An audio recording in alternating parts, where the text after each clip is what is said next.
আমার হাজবেন্ড আমার উপরে এত টর্চার করে, আমি লজ্জায় কাউকে বলতে পারি না। কি ভাই, বিশ্বাস হইতাছে না?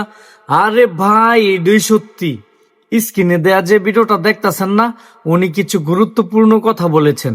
কথাগুলো অবশ্যই মনোযোগ দিয়ে শুনে যাবেন এবং ভিডিওটাকে শেয়ার দিয়ে অন্যকে দেখার সুযোগ করে দিবেন।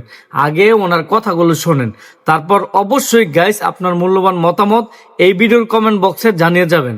আগে কথাগুলো শোনেন। আমি কখনোই চাইনি যে আমার পার্সোনাল লাইফ অনলাইনে শেয়ার করি, কিন্তু আমার পিঠটা না ওয়ালে ঠেকে গেছে। আমি আর পারতেছি না।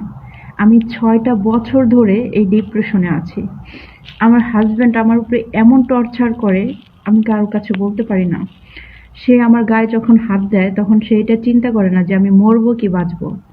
সে আমার ছোট বাচ্চাটার সামনে আমার কুকুরের মতন পিটায়। একটা কুকুর যখন মানুষকে কামড় দিতে যায়, কুকুরটাও চিন্তা করে যে কামড় দিবে কিনা, কিন্তু ও যখন আমার মারে না তখন ওর ওর ভিতরে মনে হয় কি আজরাইল ঢুকে যায়, ঠিক আছে?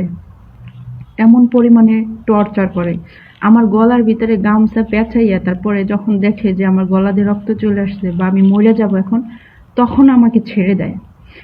আমি আর সহ্য করতে পারতেছি না, আমি ছাড়তেও পারতেছি না, কারণ আমি চাই না আমার বাচ্চা তার বাবা হারা হোক, তার মায়ের ভালোবাসা না পাক। আমি চাই আমার বাচ্চা দুইজনের ভালোবাসাই পাক।